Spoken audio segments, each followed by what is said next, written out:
Hey everybody, welcome to my review of another episode of Handmaid's Tale. So we open up with June and her husband. They're back from the ballet after seeing the display of the funeral splattered all over the monitors in the city. And she's sitting there, she's looking at a picture of her daughter. And her husband comes in and asks, is she okay? And all she could say is, what color was that? Now, if you listen to my last review, I said that when the little girls walked up, I said that I think they're wives in training. Which we find out later that is the case. And she asked her friend, I think her name is Moria, Nora, something to that effect. What color was it? And she said she think it's purple. And then she said at least it's not pink, because apparently when the girls have on pink, they are untouched. This is so sick and sadistic. Let's just pray this don't come to life. So June wants to try to get in touch with Nick, aka Commander Thickbrow. Told y'all I'll find out his name, y'all. Anyway, she wants to get in touch with him. The husband was like, how can we get in touch with him? He already went out his way for us, or whatever. So Mora, she lets it be known that there's some women at the border that may be able to get a message to him. And June is upset that she didn't let her know about it. And so Mora was just like, listen, these are traumatized refugees and they're suicidal and you don't need to be around them at this moment. And June said, you don't get to make that choice. So Mora gives in and says she'll do it for Hannah. And they're going to go, but men are not allowed, so the husband has to stay behind. So June and Mora gets to the border. They meet up with a lady named Lily. Um, she's going to try to get the message out to them, and she lets them know that she was one of the prisoners that was exchanged for Commander Fred. And June was like, she wished she would have done it sooner. So then we have this short and odd scene between Miss Waterford and Tulo. He comes in, he says she, gave a great display for her husband's funeral. And she wanted to make sure he wasn't gathering information for the Americans and the Canadians. And she asked that he leave because the Marthas will be coming back. And he says, you worried about your reputation? She says, no, I just don't want anybody to have the wrong idea. But they give this awkward look to each other. Are you telling me that they've been messing around? Is that going to come out? Lord. So we have Mora and June in the cabin with Lily. There's a wall with the women that they were able to save, but there's also a wall with women a wall of pictures anyway, that of women that didn't get to make it. So Lily lets them know that everybody who's involved with Mayday know the consequences. And June is shocked to find out that she knew about Mayday, because apparently Mayday is all over the place. So it's some underground network that's going on. They have good people trying to help out the people in the Gilead situation, where they don't really want to be a part of it, but in order to clear their conscience, they doing good. I don't know if I want to say clear their conscience, but doing good to help as many people as they can, and sometimes at the sacrifice of their lives. So June thought that they made up the Mayday thing because they had to, only to find out that there's actually this network of Mayday, which has me thinking like there's something behind this. The way she's staring and thinking, like, what's behind this Mayday thing? Is it the underground something? But I don't want to go too far into that because I might be thinking outside the box. So let me leave that alone. So we end up at Commander Lawrence's house, where he has another commander there. I can't, Carrizo or something like that, and his wife. And Nick Blaine and his wife is there.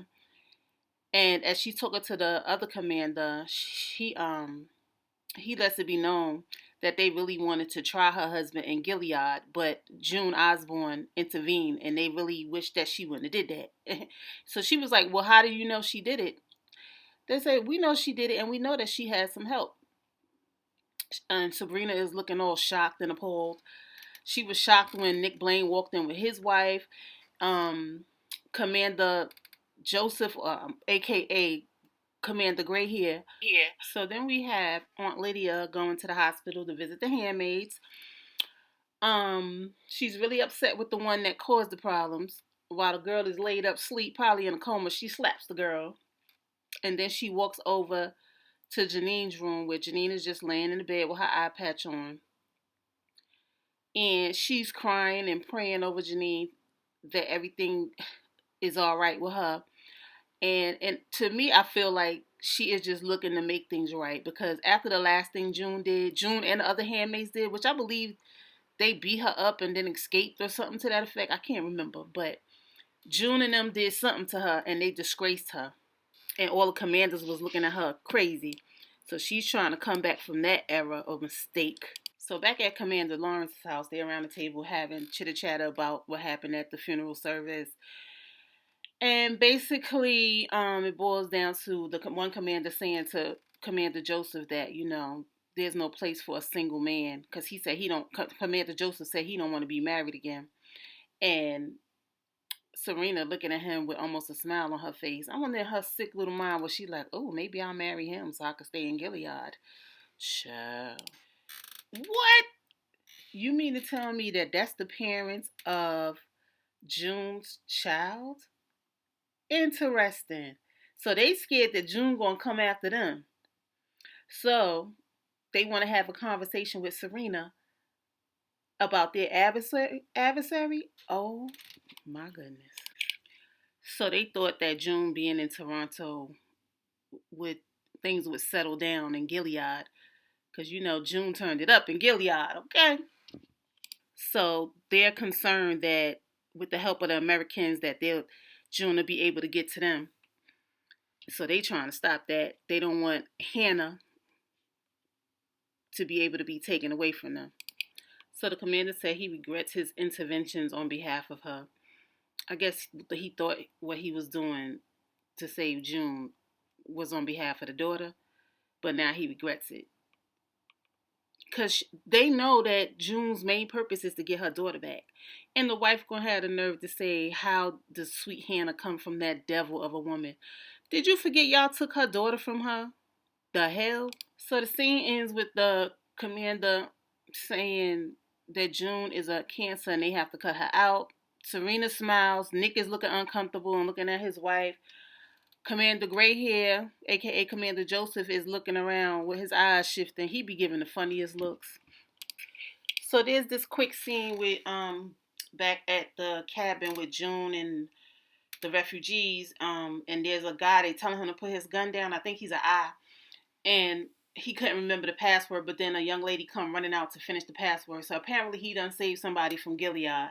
So June asked him, is he going back in? He says, yeah. He said before he's missed and he got a wife and a child, he can't leave them behind. So he's one of those people I was speaking about. Like, he's in a position because he has to be, but he gonna make sure he do the right thing by some of the people in order to clear his conscience, as they say. Then we have a quick scene with Nick and his wife Rose leaving the dinner, and he looks over and see Terezio or Torelio.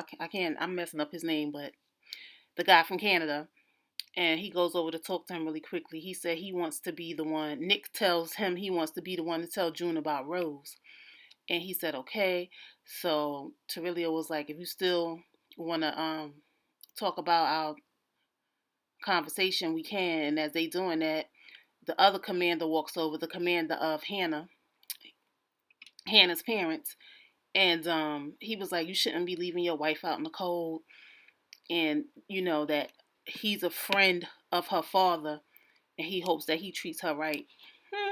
Interesting. But basically, Nick took a deep breath because he was almost got caught by the hair of his chin. Child, then we go to a scene with Commander Joseph, a.k.a. Commander Grayhead, and Serena sitting down talking. Didn't I say in her sick little mind, she was going to try to want to marry him so she could stay in Gilead? He peeped her game, all that talking she was doing. Oh, my God. So Serena says to Joseph that there's no room, like Mackenzie said, for a single man. And he was like, marrying for power don't always work out. And she was like, depend on the marriage. So her baby starts kicking. She put his hand on her stomach or whatever. He looking at her like, I peeped your game, bitch. I peeped it.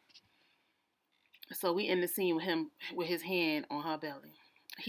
He also let her know that they're gonna protect her and her baby. Um, have a quick scene with Aunt Lydia at the hospital. I guess she requested for Miss Putnam to bring the baby up so that she could be around Janine, because Janine was there when she was a baby and help protect her.